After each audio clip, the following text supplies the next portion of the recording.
নমস্কাৰ শ্ৰোতা বন্ধুসকল, এষ্ট্ৰ বেদাৱতী চেনেললৈ আপোনালোক সকলোকে স্বাগতম জনাইছোঁ। এসপ্তাহ 10 দিন ধৰা ৰিচাৰ্চৰ পাছত বহুত পঢ়িলোঁ, বহুত চালোঁ। তাৰ পাছত এটা টপিকৰ ওপৰত আপোনালোকক ক'বলৈ ওলাইছোঁ। সেইটো হৈছে ৰেট্ৰগেড প্লেনেট বা বক্ৰী গ্ৰহ, যিটো আমাৰ সকলোৰে জন্মকুণ্ডলীত দেখা পোৱা যায়। আৰু এই গ্ৰহটো বক্ৰী বা ৰেট্ৰগেড হ'লে আপোনাৰ কিমান ভাল হ'ব, কিমান বেয়া হ'ব, এই বিষয়ে মই মোৰ আগৰ ভিডিঅ'বোৰত আলোচনা কৰিম, আহিবলগীয়া ভিডিঅ'বোৰত আলোচনা কৰিম। আজি মই বিশেষকৈ মংগল গ্ৰহ বক্ৰী হ'লে কি কি সুবিধা হ'ব, অসুবিধা হ'ব, সেই বিষয়ে আলোচনা কৰিবলৈ ওলাইছোঁ। চ' বক্ৰী গ্ৰহ মানে কি? যেতিয়া গ্ৰহবিলাক বক্ৰী হয় তেতিয়া সি নৰ্মেল বিহেভিয়াৰ নকৰে আৰু ই পৃথিৱীৰ ওচৰ চাপি আহে আৰু সদায় ঘপককৈ বহুত বেছি অপ্ৰত্যাশিতভাৱে বক্ৰী গ্ৰহে বিহেভিয়াৰ দেখুৱায়। বক্ৰী গ্ৰহৰ অদ্ভুত শক্তি থাকে। নৰ্মেল গ্ৰহ এটাই স্বাভাৱিক যিখিনি আপোনাৰ লক্ষণ দিব লাগে সেইখিনি দিয়ে, কিন্তু বক্ৰী গ্ৰহটোৰ শক্তি বহুত থাকে আৰু অন্য গ্ৰহতকৈ বেছিকে প্ৰভাৱ বিস্তাৰ কৰে। কিন্তু আমি আমাৰ কুণ্ডলীত যিটো গ্ৰহ বক্ৰী থাকে সেই স্বভাৱটো আমি পাহৰি পেলাওঁ আৰু আমি বেলেগ ধৰণেৰে আমাৰ কেৰেক্টাৰবোৰ প্ৰকাশিত হয়। বক্ৰী গ্ৰহৰ কাৰণে আপোনাৰ কিছুমান ব্যৱহাৰ অতি মাত্ৰা দেখিবলৈ পোৱা যায়। বক্ৰী গ্ৰহৰ প্ৰভাৱত আমি কিছুমান কাম কৰোঁতে এক্সট্ৰিম পইণ্টলৈ যাব পাৰোঁ বা মাজে মাজে ডিচিজন লোৱাত অসুবিধা পাব পাৰোঁ। জ্যোতিষৰ শাস্ত্ৰত বক্ৰী গ্ৰহ তেতিয়াহে মানুহৰ লাইফত দেখা যায় যেতিয়া তেখেতে পাষ্ট লাইফত সেই গ্ৰহ ৰিলেটেড কিছুমান ভুল ডিচিজন কৰি আহে।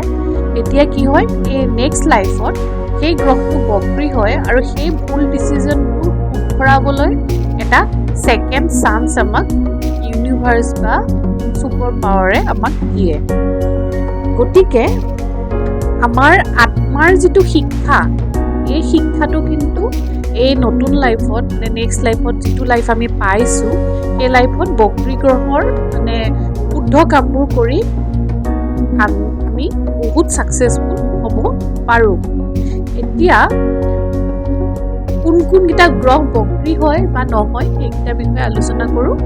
সূৰ্য আৰু চন্দ্ৰ কেতিয়াও বক্ৰী নহয়, আনহাতে ৰাহু কেতু সদায় বক্ৰী হৈ থাকে। গতিকে বাকী 5টা গ্ৰহ মংগল, বুধ, বৃহস্পতি, শুক্ৰ বক্ৰী হ'ব পাৰে।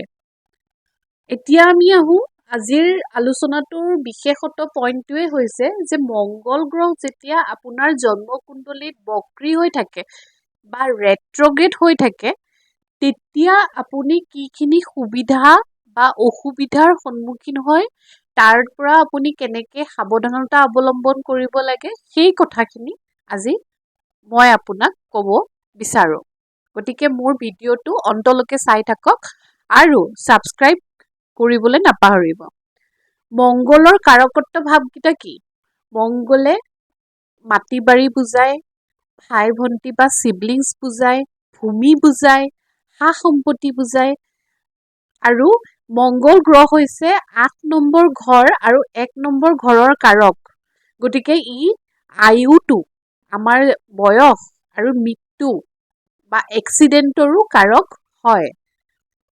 গতিকে সেই গ্ৰহটো যেতিয়া বক্ৰী হয়, মংগলে খং বুজায়, মংগলে আমাৰ উইল পাৱাৰো বুজায়, আমাৰ আত্মবল বুজায়, মনোবল বুজায়, মংগলে এক্সিডেণ্টছ বুজায়, মংগলে চাৰ্জাৰী বুজায়।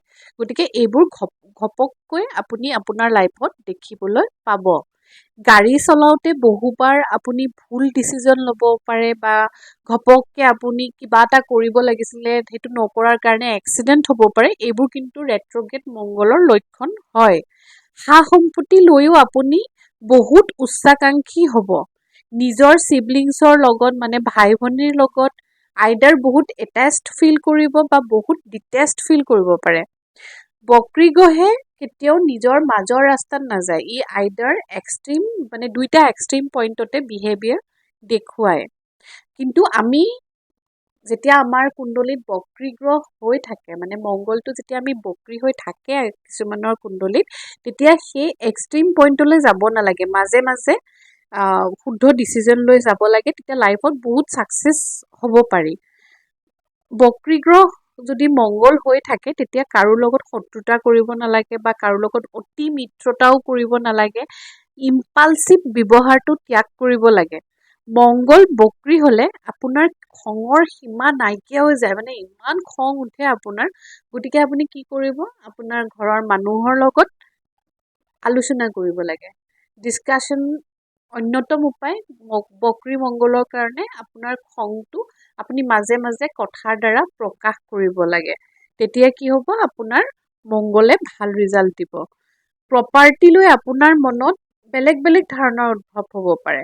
কেতিয়াবা লাগে যেন আপুনি বহুত ডাঙৰ সাম্ৰাজ্য খাৰা কৰি দিব নিজৰ কষ্টৰ বলত, আৰু কেতিয়াবা এনেকুৱা লাগে এখন ঘৰো বনাবলৈ মন নাযায়।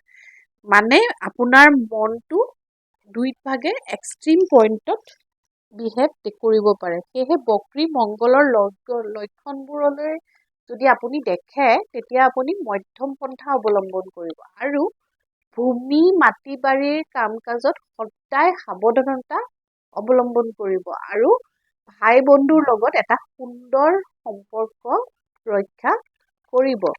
এতিয়া মই আহো মংগল বক্ৰী হলে বেলেগ বেলেগ আমাৰ জন্মকুণ্ডলী 12টা হাউচ আছে, 12টা ঘৰত কি কি প্ৰভাৱ দেখুৱাব পাৰে আৰু কোনটোত ভাল বা কোনটোত বেয়া হ'ব পাৰে, বা আপুনি মংগল যদি আপোনাৰ বক্ৰী হয় তেতিয়াহ'লে আপুনি আপোনাৰ কেৰিয়াৰটো কেনেকে আগবঢ়াব পাৰে। প্ৰথম কথা হ'ল মংগলে আপোনাৰ সৌন্দৰ্যকো বুজায়, গতিকে মংগল যাৰ বক্ৰী হয় সি দেখিবলৈ বহুত ধুনীয়াটো হ'বই, আৰু তেখেত বহুত অপটিমিষ্টিকো হ'ব। মংগল বেচিকেলি কৰ্কট ৰাশিত বক্ৰী হলে বহুত ভাল। যদিহে কাৰোবাৰ মংগল প্ৰথম ঘৰত বক্ৰী হয় তেতিয়াহ'লে তেখেতে নিজক সদায় ধুনীয়াকে ৰাখিবলৈ চেষ্টা কৰে, বডি বিল্ডিং আদিৰ চখ হ'ব পাৰে, কিন্তু তেখেতৰ চুলি সোনকালে সৰি যাব পাৰে। এই স্থানত মংগল ৰেট্ৰগেট হৈ থাকিলে মানুহবোৰ বহুত হেল্পফুল হয় আৰু নিজৰ সীমাৰ বাহিৰত গৈ আনক সহায় কৰিব বিচাৰে, গতিকে তেওঁলোকৰ কেৰিয়াৰ হ'ব গ্ৰেট মটিভেশ্যনেল লিডাৰ্ছ। বেংকিং ছেক্টৰতো তেওঁলোক থাকিব পাৰে। এতিয়া মংগল গ্ৰহ যদি দ্বিতীয় ঘৰত বক্ৰী হৈ থাকে, ছেকেণ্ড হাউচত বক্ৰী হৈ থাকে, তেতিয়াহ'লে চকু, নাক, ডিঙি আদিৰ ইনফেকশ্যনত ভুগিব পাৰে, আপুনি খুব খাই ভাল পাব পাৰে, ফুডি হ'ব মানে, আৰু আপোনাৰ কেৰিয়াৰ হ'ব পাৰে ভাল নিউজ এংকৰ হিচাপে।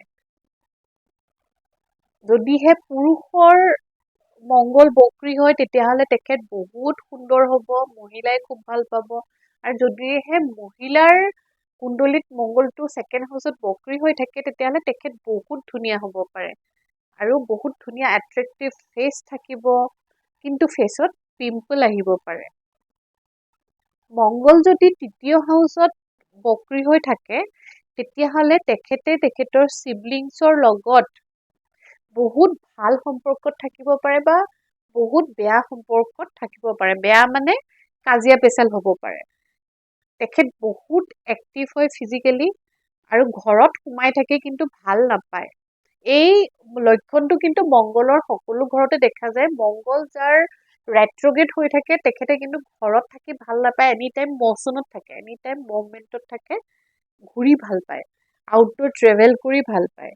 আৰু থাৰ্ড হাউচত মংগল থাকিলে তেখেতে আউটডোৰ ট্ৰেভেলতেই থাকিব, মানে বিৰাট ভাল পায়, আৰু তেখেতে বহুত জল্দি ৰিয়েক্ট কৰে, সেয়েহে কেতিয়াবা প্ৰব্লেমত পৰিব পাৰে। বহুত বেছি এগ্ৰেছিভ হয়। IT, BPO, news media, court কাছাৰী আদিত এইবোৰে ভাল জব দিব পাৰে আৰু এইবিলাকৰ কেৰিয়াৰ আপুনি চুজ কৰিব পাৰে। মংগলটো যদি 4th হাউচত বক্ৰী হয় তেতিয়াহ'লে কি হ'ব, আপোনাৰ বাৰে বাৰে ঘৰ সলনি হৈ থাকিব। ট্ৰেভেল ব্লগাৰ হ'ব পাৰে আপুনি। ঘৰখনৰ ছেটআপটো আপুনি ফ্ৰিকুৱেণ্টলি চেঞ্জ কৰি থাকিব। আপুনি পইচা বহুত ঘটিব আৰু মাৰ লগত এটা ভাল সম্পৰ্ক স্থাপন কৰি থাকিব, কিন্তু আপোনাৰ ইম'চনত কণ্ট্ৰল ৰাখিব লাগিব। মংগলটো যদি 5ম ঘৰত বক্ৰী হয় তেতিয়াহ'লে আপুনি বহুত বেছি ৰোমান্টিক হ'ব, বহুত বেছি এডভেঞ্চাৰাছ হ'ব আৰু ষ্টেজত ভাল পাৰফৰ্ম কৰিব পাৰে, ভাল পাব্লিক স্পিকাৰো হ'ব পাৰে, ভাল টিচাৰো হ'ব পাৰে, কিন্তু আপোনাৰ লাইফত প্ৰেমটো এক অভিন্ন অংগ হৈ থাকিব। মংগল যদি 6th হাউচত থাকে বক্ৰী হয় তেতিয়াহ'লে আপুনি স্বভাৱতে বহুত দন্দুৰা হ'ব, বহুত কাজিয়া পেচাল কৰি ভাল পাব, কথাই কথাই মানুহৰ লগত কাজিয়া লাগিব। সেয়েহে এই গ্ৰহ মানে এই স্থানত যাৰ মংগল বক্ৰী হৈ থাকে তেওঁলোক পুলিচ আৰ্মিত যোৱাই ভাল, আৰু তেওঁলোকে সেই প্ৰফেশ্যনত বহুত ভাল পাৰফৰ্মেঞ্চ কৰিব পাৰিব আৰু এডভেঞ্চাৰাছ স্পৰ্টছতো আপুনি যাব পাৰে। কিন্তু আপুনি যদি অন্য ফিল্ডত যায় তেতিয়াহ'লে বছ বা টিম মেম্বাৰৰ লগত আপোনাৰ সঘনাই কাজিয়া হ'ব আৰু আপোনাৰ কেৰিয়াৰত ইছ্যু আহিব পাৰে। মংগলটো যদি 7th হাউচত বক্ৰী হয় তেতিয়াহ'লে আপুনি বহুত অত্যুৎসাহী কাম কৰিব, যিটো কাম নৰ্মেলি মানুহে নকৰে, সেই কামখিনি আপুনি কৰি বহুত ভাল পাব। আৰু এইটো কিন্তু বিজনেছমেনৰ কাৰণে এই পজিশ্যনটো খুব ভাল হয় আৰু তেওঁলোকে ভাল ডিচিজন আনিব পাৰে। কিন্তু এই ক্ষেত্ৰত ছেক্স স্কেণ্ডেলৰ পৰা সাৱধান থাকিব। মংগলটো যদি 8th হাউচত বক্ৰী হয় তেতিয়াহ'লে আপোনাৰ জ্যোতিষৰ প্ৰতি, ব্লেক মেজিকৰ প্ৰতি, মিষ্টিচিজমৰ প্ৰতি বহুত বেছি ইণ্টাৰেষ্ট থাকিব পাৰে আৰু আপুনি বহুত সময় এই বিষয়বোৰত ব্যৱহাৰ কৰিব, আপোনাৰ পৰিয়ালৰ প্ৰতি আপোনাৰ দায়িত্ব পাহৰি যাব আৰু ইয়াৰ ফলত আপোনাৰ মেৰিড লাইফত ইছ্যুজ আহিব পাৰে আৰু আনকি ডিভৰ্চলৈকে হ'ব পাৰে। তাৰ উপৰি এক্সিডেণ্টছ, হাৰ্ট এটেকো আহিব পাৰে, এবিউচিভ হ'লে আপোনাৰ মাৰ্ডাৰ হৈ যাব পাৰে বা আপুনি ছুইচাইডো কৰিব পাৰে। গতিকে 8th হাউচত যাৰ মংগল ৰেট্ৰগেড হৈ আছে বা বক্ৰী হৈ আছে তেওঁলোকে বিশেষ সাৱধানতা অৱলম্বন কৰিব লাগে আৰু ভাল জ্যোতিষীৰ ওচৰত গৈ ভালকে আপোনাৰ শনিখন চোৱাই ল'ব লাগে। আৰু লগতে আপুনি মংগলৰ এই প্ৰভাৱবোৰ দূৰ কৰিবৰ কাৰণে বিশেষকৈ হনুমান চালিচা পাঠ কৰক, হনুমানৰ চৰণত যাওক। হনুমানে মংগল গ্ৰহ নিয়ন্ত্ৰণো কৰে আৰু আপোনাৰ যিখিনি বিষমতা হ'বলৈ আছে লাইফত, যিখিনি বেয়া হ'বলৈ আছে সেই কাৰকত্ব ভাৱটো অলপ কমাই দিয়ে। মংগল যদি 9th হাউচত ৰেট্ৰগেড হয় বা বক্ৰী হয় তেতিয়াহ'লে খুব ভাল, তেখেত খুব ভাল এজন যোগী হ'ব পাৰে, টিচাৰ হ'ব পাৰে, ভাল পণ্ডিত হ'ব পাৰে, ভাল ফিলচফাৰ হ'ব পাৰে। আমি যে দেখোঁ ডাঙৰ ডাঙৰ যিসকল মহাপুৰুষ সেইসকলৰ কিন্তু মংগল 9th হাউচত বক্ৰী হোৱাৰ বহুত সম্ভাৱনা থাকে, কাৰণ তেওঁলোকে নিজৰ জীৱনতকৈ এনেকুৱা এটা ডাঙৰ কাম কৰি যায় যে সমাজে পিছলৈকে তেখেতক মনত ৰাখে। তেখেত স্পিৰিচুৱেলি বহুত হাই হ'ব পাৰে। মংগল যদি 10th হাউচত বক্ৰী হয় তেতিয়াহ'লে আপোনাৰ লাইফত দুই ধৰণৰ ইফেক্ট দেখিবলৈ পোৱা যায়।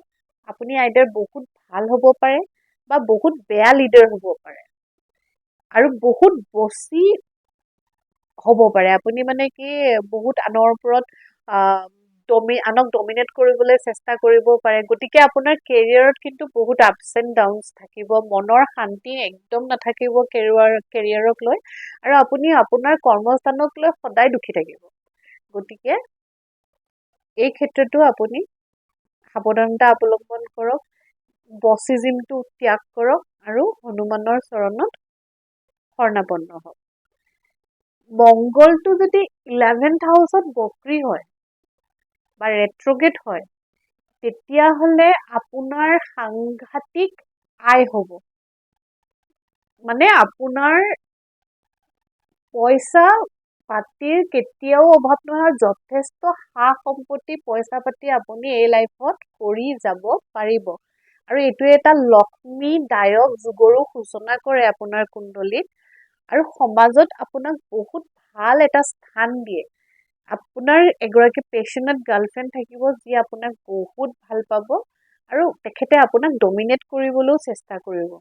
এই ক্ষেত্ৰত ফাণ্ড-ৰাইজ কৰিবলৈ বহুত ভাল, NGO খুলিবলৈ বহুত ভাল। এওঁলোকে NGOবোৰ ফাণ্ড-ৰাইজ কৰক আৰু লগতে বিজনেছত ব্যৱহাৰ কৰক, কাৰণ পইচাৰ একো অভাৱ নাই আৰু লাইফটো এটা ধুনীয়া এটা সুন্দৰ লাইফ তেওঁলোকে জীৱন অতিবাহিত কৰিব পাৰে। মংগলটো যদিহে 12th হাউচত ৰেট্ৰগেট বা বক্ৰী হয়, তেতিয়াহ'লে তেখেতে বেলেগ বেলেগ সপোন দেখি থাকিব পাৰে, মানে সপোনৰ ইছ্যুজ আহিব পাৰে, আৰু তেখেতৰ চকুৰ বাওঁ চকুটোৰ কাৰণে প্ৰব্লেম আহিব পাৰে বা চকুৱে নেদেখাও হ'ব পাৰে। ভাল চিনেমা মেকাৰ হ'ব পাৰে, তেখেত বহুত ইমেজিনেৰী পাৰ্চন হয়, গতিকে চিনেমা জগতৰ কাৰণে তেখেত বহুত পপুলাৰ হ'ব পাৰে।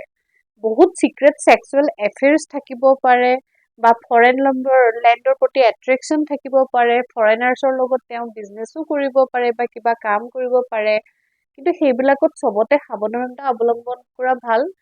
মই ছাজেষ্ট কৰোঁ যে তেখেত ভাল য়োগা প্ৰেক্টিশ্যনাৰ হওক, ভাল মেছেজ থেৰাপি শিকক, আয়ুৰ্বেদিক বা হেমিঅ'পেথিক ডক্তৰ হওক, কাৰণ এইকেইটা প্ৰফেশ্যনে এই হাউচত এক্সিলেণ্ট পাৰফৰ্মেঞ্চ দিয়ে। আৰু এনেকুৱা মংগল যাৰ 12th হাউচত থাকে, তেখেতে কিন্তু কোৰ্ট মোকদ্দমা এইবোৰৰ পৰা সাৱধান থাকিব লাগে, কাৰণ জেল আদিও হ'ব পাৰে। তো এই ধৰণে বক্ৰী মংগলৰ আমাৰ জন্মকুণ্ডলীৰ 12টা ভাগত কি কি প্ৰভাৱ দিয়ে সেই বিষয়ে মই আজি আপোনালোকৰ আগত উপস্থাপন কৰিলোঁ।